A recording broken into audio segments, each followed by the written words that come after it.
Bezrat Hashem. Welcome to Emunah Beams with your host, Laser Booty. Today's podcast is entitled Bullseye, and it's podcast number 43. So if you haven't yet heard the other 42, stop by emunahbeams.com, where you can download any or all of the MP3 or MP4 files at no charge whatsoever, a gift from Hashem by way of Emunah Beams. Bullseye. If you're the real archer, the real champion, the real marksman, you hit right in the middle of the bullseye. And if you're a slouch, you shoot or fire wherever you want. And then wherever the arrow or the bullet hits, you draw a bullseye around it.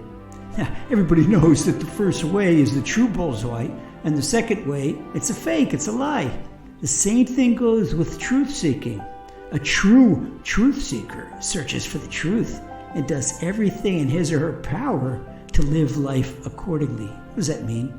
A slouch first decides what he or she wants, whether it's a cheeseburger, or the neighbor's spouse, or money from a shady transaction, or a forbidden food or substance, and then they build an imaginary truth that accommodates their urges and their bodily appetites. Now, nothing is more embarrassing in the next world, up in the heavenly court, when the judges show a person that he or she lived their life a lie, like a slouch, and they painted a fictitious bullseye around their mistaken pursuits. You're so much better off being a real marksman, a real archer, searching for the bullseye of absolute truth with dedication and training and learning, and you hone in on the target. Now the Gemara tells us that Hashem's signet ring is truth, emes. Why? Like the Militzer Rebbe says, 99% truth is a 100% lie. The slightest deviation from the truth, that already amounts to a counterfeit of Hashem's name. So by striving for the truth, we uplift and improve our character traits, and we therefore get closer to the Shem, because the closer we get to 100% truth, the closer we get to Hashem, because Hashem is 100% truth.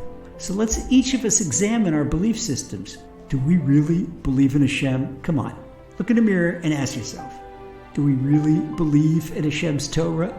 People say, oh, what are you asking? Of course we do. Oh, okay. If the answer is yes, then why do we pick and choose what's comfortable to us and throw away whatever takes us out of our comfort zone? The Rambam says that anyone denies a letter of the Torah is a heretic, even more so an entire mitzvah.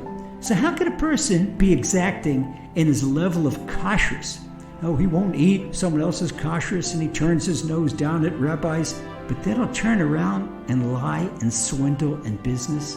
And how can a person be so stringent in his refusal to carry anything on Shabbos? No, he doesn't recognize the kashrus of the Eruv, but he'll turn around and embarrass a person in public, ridicule him and yell at him. It's also against Torah, much worse. The only way a person can possibly and correctly learn and observe all of the Torah is if he or she has emunah. You know why? Because they got to do everything that Hashem says, both in regard to their fellow human and in regard to Hashem. Without emunah, one person decides it's okay to drive on Shabbos, and another person decides it's okay not to repay a financial debt to another person. But you know something? According to the laws of Yom Kippur and the Shulchan Aruch, violations of the commandments between man and fellow man are much worse than violations of the commandments between man and Hashem. Hashem forgives easily, but fellow man not so much. So a person wants to daven to Hashem after he's violated something to his fellow man. Hashem says, no, first ask forgiveness for your fellow man, then come ask forgiveness to me. And that's why Hashem listens to the prayers of a person who accidentally violated the Shabbat, but he won't listen to the prayers of somebody who causes anguish to his fellow human being. That's the way it goes, and a lot of people don't want to see that, but that's what it is. So what do we learn from all this? With emunah, we learn that there's nothing but Hashem, Ein Od Milvado, and every letter of His Torah is true. We also know that if heaven forbid we hurt another person, we're hurting Hashem's child, because we're all Hashem's children.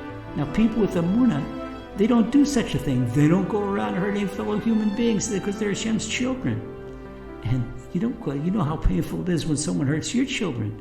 So as a result, with Emunah, a person is loved above in heaven, and he's loved below on earth. Hashem loves him, and the fellow humans love him. Because people with steadfast Emunah, they're winners, because they always hit bullseyes in life. They do the right thing. A bullseye in life is doing the right thing, doing what the Torah tells us to do. So you too, cherished friends, you're destined to be big winners. How do I know? Because if you're listening to this podcast, you care about strengthening your Emunah.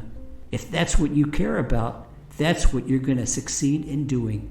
So God bless, and may Hashem help you attain all your heart's wishes for the very best. Amen.